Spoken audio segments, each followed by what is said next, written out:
La película Teorema de Pier Paolo Pasolini de 1968 comienza cuando el dueño de una gran empresa se las regala a sus empleados. El desplante fue la consecuencia de la llegada al hogar del empresario de un extraño, una suerte de redentor depravado, que se acuesta con la sirvienta, con la hija, con el hijo, con la esposa y con el propio magnate para disque redimirlos. Cuando este sujeto de pronto desaparece, en el hogar todos entran en crisis. La metáfora de Pasolini, quien quería conciliar sus ideas comunistas con sus ideas católicas, es que la burguesía solo se puede redimir autodestruyéndose. Por eso, al final del film, el empresario camina desnudo, gritando en el desierto, mientras que la sirvienta, representante del proletariado, se vuelve una santa que hace milagros y levita. Esta película, que hace 50 años resultaba una fantasía muy alocada, hoy pasaría por un documental. Si no, véase la iniciativa de los ultramillonarios Warren Buffett, Bill Gates y George Soros, entre otros, para que se les impongan a los empresarios impuestos tales que prácticamente los despojen de todo. Ni el comunista Gramsci, referido en el video previo, pudo concebir en sus sueños más desquiciados que sus muy aborrecidos empresarios e iglesias cristianas podrían ser artífices de la conversión del mundo entero al comunismo. Pero eso está ocurriendo.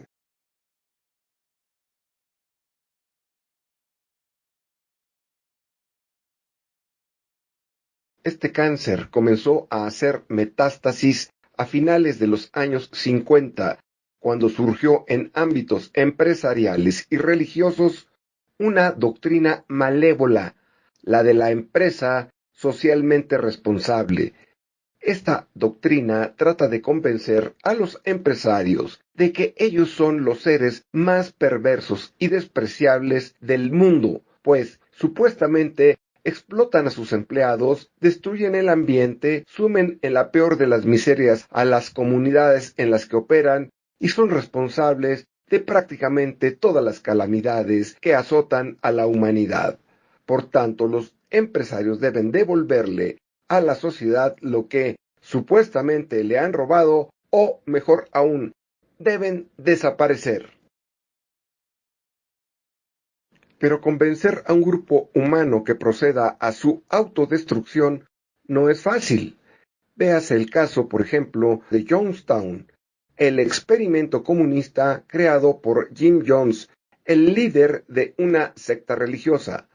Este sujeto en los años 70 llevó a casi 1 millar de estadounidenses a un lugar aislado de Guyana, con la promesa de que crearían un Edén. El Edén, como todos los experimentos socialistas, resultó un infierno de miseria, enfermedad, explotación, abusos sexuales, tortura y asesinato.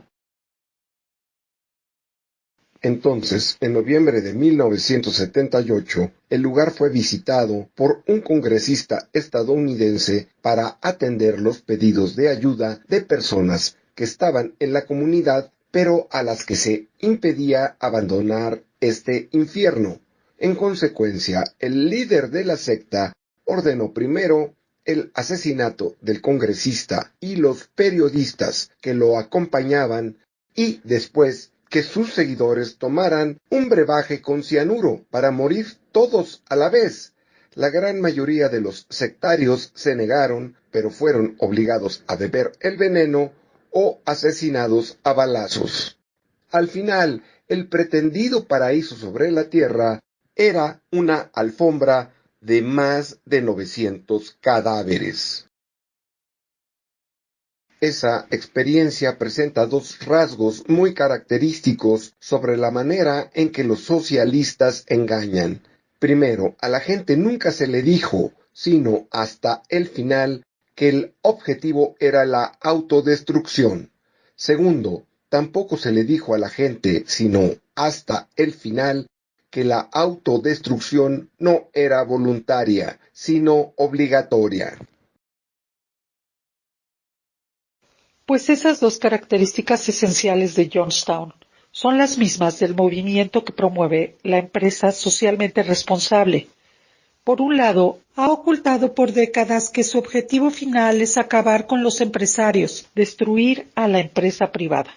Segundo, los promotores de la empresa socialmente responsable pregonaron al principio que no pretendían imponer conductas a los empresarios, pero no solo han terminado por hacerlo, sino que están a favor de destruir a los empresarios con violencia. Esto resulta comprensible porque los emprendedores, en su gran mayoría, no van a aceptar tirar a la basura lo que han construido a lo largo de sus vidas para convertirse en parias.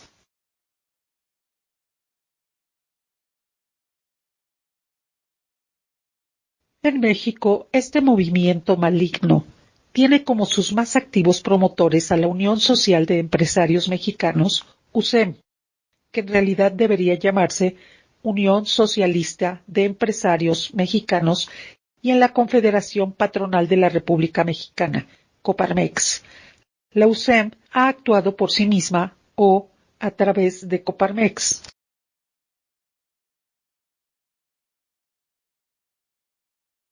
La USEM se fundó en 1957 a instancias de la Unión Internacional Cristiana de Dirigentes de Empresa, UNIAPAC.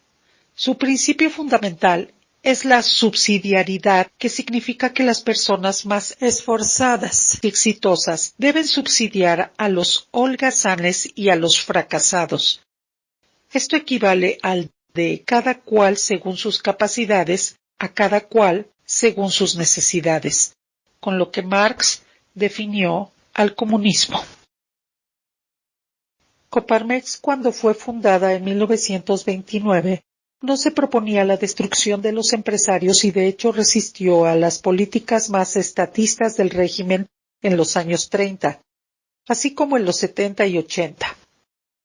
A mediados de los años 90, esto empezó a cambiar y el giro antiempresarial es muy claro a partir de la presidencia de Alberto Núñez Esteva, 2004-2006. Para darse una idea de lo que hizo este sujeto, imaginemos al líder de un sindicato de asalariados que demande y consiga de los patrones reducir salarios, eliminar prestaciones y aumentar la duración de la jornada laboral. Pues así procedió Núñez Esteva contra los empresarios que supuestamente representaba, como el peor líder sindical charro imaginable. En 2004, Núñez Esteva se inventó la Convención Nacional de Contribuyentes CONACON, misma que concluyó que el objetivo de una reforma fiscal debería ser redistribuir la riqueza, y esto se obtendría de dos maneras: subiendo los impuestos a los empresarios y obligando a estos a ser socialmente responsables. Es decir, a los empresarios no solo se les deben cobrar más impuestos, sino que además se les debe obligar a financiar servicios públicos en las comunidades donde están sus empresas, cuando que el pretexto para cobrar impuestos es precisamente financiar esos servicios públicos. Entonces, la doctrina de la empresa socialmente responsable pretende imponer una doble tributación a las empresas, cuando que de por sí empresas y empresarios contribuyen con más del 70% de todo lo recaudado por el fisco.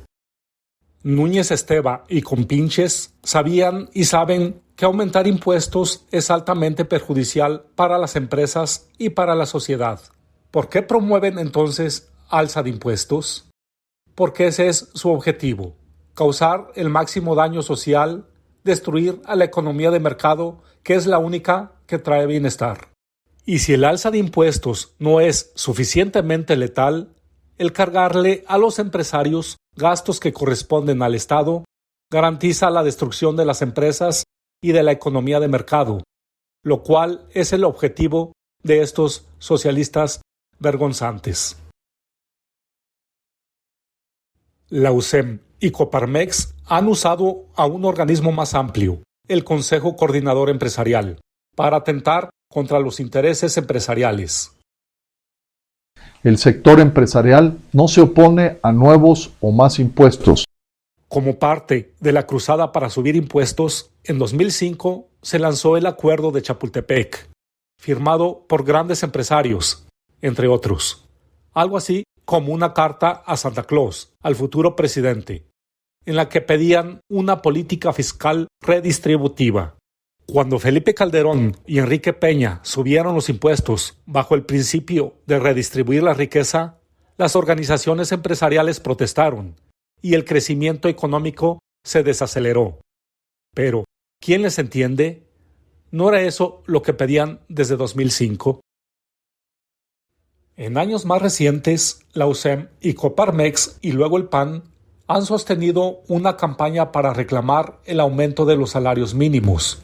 Ahora, López ha satisfecho sus reclamos. El efecto perjudicial de los aumentos salariales por decreto, en lugar de que sean como resultado del aumento del capital y la productividad, ya se hace sentir en la frontera norte del país, en donde los aumentos han sido mucho mayores, con mayor desempleo y mayor inflación. El problema se irá agravando en la medida en que sigan los aumentos salariales por decreto, como pretenden López, la USEM y la Coparmex, quienes son conscientes del daño que causan y están felices con el resultado.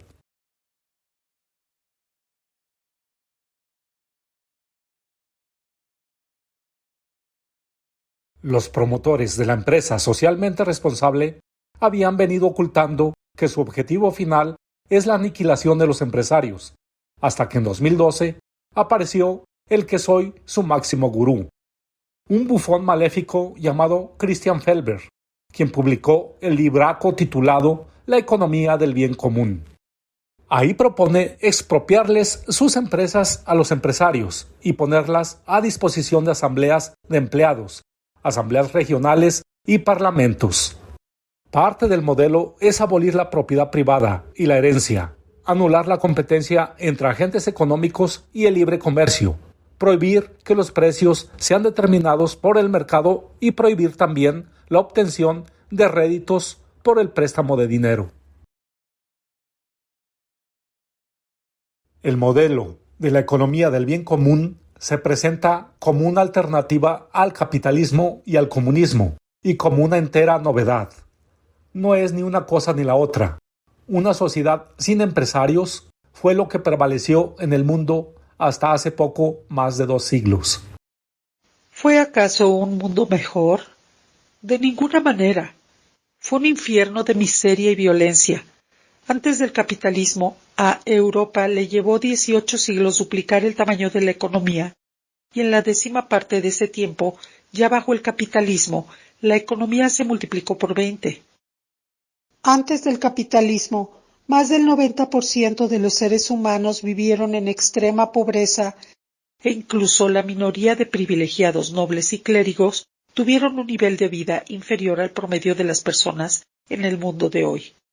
Las hambrunas asolaron todos los continentes un año sí y el otro también. La esperanza de vida al nacer era de 25 años, 3 veces inferior a la actual. La gran mayoría de la gente moría de enfermedades por las cuales ya casi nadie muere hoy. La guerra era el pan de cada día y el asesinato más popular de lo que hoy es el fútbol. La humanidad vivía, en sentido figurado y literal, en las tinieblas. Estos enemigos del género humano, Felber y los partidarios de la empresa socialmente responsable, se creen muy listos al pretender restaurar no el mundo medieval que añoran, sino aprovecharse de los enormes avances económicos, científicos, técnicos y de bienestar logrados gracias a las empresas privadas, robándose éstas y aniquilando a quienes las crearon de la nada, a los empresarios. Pero eso tampoco es novedoso. Eso fue exactamente lo que hicieron los comunistas en la Unión Soviética y demás países socialistas, incluido Venezuela.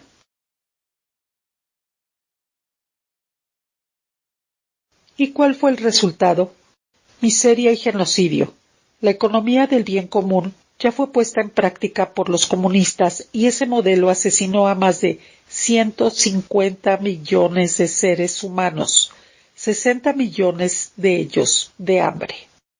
Y todo empezó con lo que Felber y sus fans de la empresa socialmente responsable quieren comenzar, con la eliminación de los empresarios. Entonces, ya se trate de la sociedad sin empresarios de hasta hace poco más de 2 siglos, o ya se trate de la sociedad sin empresarios del comunismo, el resultado es el mismo: miseria, imposibilidad del progreso. El enorme bienestar logrado por la humanidad en los últimos 2 siglos solo fue posible gracias a las empresas privadas, y estas, a su vez, son impensables sin los empresarios.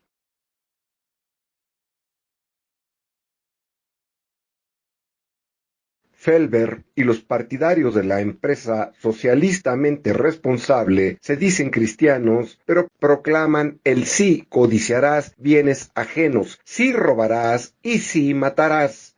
En su libraco, Felber señala que si se les dejara elegir, la mayoría de los empresarios no optaría por su autodestrucción, por lo cual el modelito de la economía del bien común debe imponerse por la fuerza. Asimismo, Felber considera que el libre comercio sería una amenaza para una economía del bien común. ¿Y qué se hace ante una amenaza mortal? Se le aniquila. Entonces, Felber y acólitos no promueven otra cosa que la guerra. Por 9 años, Felber ha sido la estrella de los promotores de la empresa socialistamente responsable por todo el mundo, como la Universidad Anáhuac de México, que incluso ha creado la Facultad de Responsabilidad Socialista. Esta institución pertenece a la Congregación de los Legionarios de Cristo, cuyo fundador fue el sacerdote Marcial Maciel, uno de los mayores violadores seriales de niños de la historia.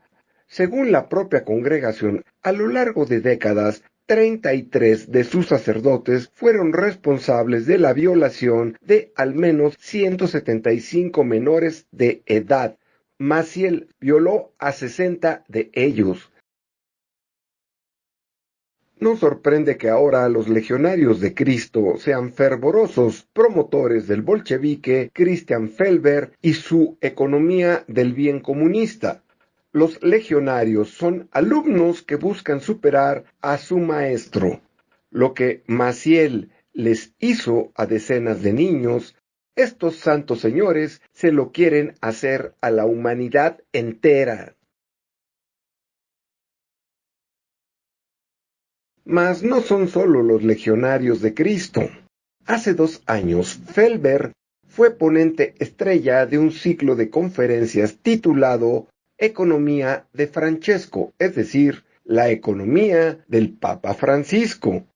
¿Alguna autoridad vaticana ha salido a aclarar que lo que Felber promueve no es lo que promueve Jorge Mario Bergoglio?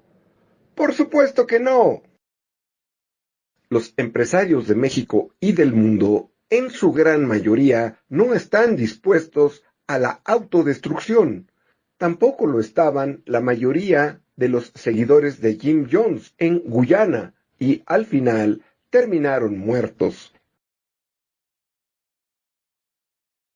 Entonces, frente a la economía del bien comunista, híbrido entre oscurantismo medieval y comunismo puro y duro, hay que erigir su némesis, la defensa intransigente del capitalismo y del papel vital de los empresarios para nuestra sociedad.